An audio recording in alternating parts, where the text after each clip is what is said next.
Supreme court ने एक और केस में नैब की गिरफ्तारी के अख्तियार पर सवालात उठा दिए हैं। ये कोई पहला केस नहीं है, इससे पहले भी बार बार अदालतें ये सवाल उठाती रही हैं और नैब तहकीकात में ताउन के बावजूद मुल्जिमान की गिरफ्तारी पर बरहमी का इजहार कर चुकी हैं।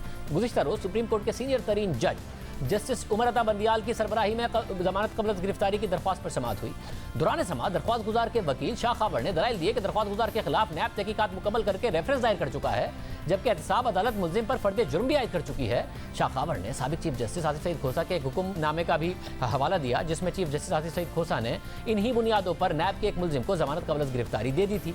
शाह खावर ने अदालत से दरख्वास्त की कि इन्हीं बुनियादों पर उनके मौक्किल को भी जमानत कबल गिरफ्तारी की दरख्वास्त मंजूर की जाए। समाअत के दौरान जस्टिस मुनीब अख्तर ने नैब के वकील से पूछा कि जब मुल्जिम ट्रायल का सामना कर रहा होता है तो गिरफ्तारी क्यों की जाती है? क्या नैब ऐसा सिर्फ इसलिए करता है क्योंकि इसके पास गिरफ्तारी का इख्तियार होता है?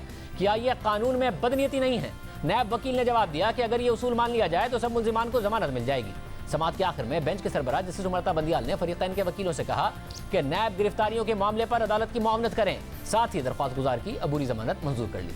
ये पहली बार नहीं है, इससे पहले भी नैब की गिरफ्तारियों के हवाले से अदालतों के सख्त रिमार्क सामने आते रहे हैं। अदालतें मुख्तलिफ मौक़ों पर चेयरमैन नैब के गिरफ्तारी के इख्तियार पर सवाल उठाती रही हैं। नवंबर 2018 में जस्टिस शेख अजमत सईद की सरबराही में डिविजनल बेंच ने मुल्जिम को गिरफ्तारी के हवाले से नैब की फैसला साजी पर सवाल उठा दिए और पूछा कि नैब अब तक एक यूनिफॉर्म पॉलिसी तैयार क्यों नहीं कर सका। रवां साल जनवरी में जस्टिस मुशीर आलम की सरबराही में 3 रुकनी बेंच ने नैब की गिरफ्तारी की पॉलिसी पर सवाल उठा दिए। जस्टिस मुशीर आलम ने रिमार्क्स दिए कि नैब को चाहिए कि पहले तहकीकात मुकम्मल करे और फिर मुल्जिम को सजा अवार्ड की जाए। इसी तरह रवा साल मार्च में इस्लामाबाद हाई कोर्ट के रिमार्क सामने आए कि नैब की जानिब से गिरफ्तारी के अख्तियार के गलत इस्तेमाल से गवर्नेंस सिस्टम और मईशत पर मनफी असरात हो सकते हैं।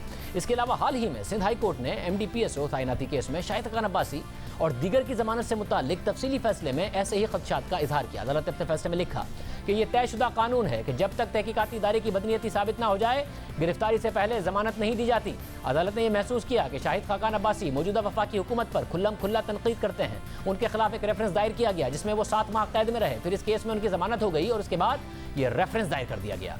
हम नैब की बदनीयती को नजरअंदाज नहीं कर सकते कि नैब ने दरख्वास्त गुजार पर सियासी दबाव बढ़ाया ताकि उनकी जबान बंद की जा सके। सिंध हाई कोर्ट ने अपने फैसले में मजीद लिखा कि दिलचस्प बात यह है कि जब नैब के स्पेशल प्रोसिक्यूटर और तफ्तीशी अफसर से पूछा गया कि सिंध और वफाक में अक्सरियती जमात के खिलाफ कितने रेफरेंस फाइल हुए हैं तो जवाब नहीं दिया गया। दूसरी जानिब अपोजिशन जमातों की APC के 2 दिन बाद नैब ने मौलाना फजलुर रहमान को भी बुला लिया है। उन्हें 1 अक्टूबर को असासों की तफसीलात के साथ नैब खैबर पख्तूनख्वा में पेश होने का कहा गया है, मगर इस केस की तफसीलात अभी तक नहीं बताई गई। हमने तर्जुमान नैब से पूछा तो उन्होंने बताया कि ये मेरे इल्म में नहीं है, दफ्तर बंद हो चुका है, मैं इस हवाले से तफसीलात हासिल नहीं कर सकता।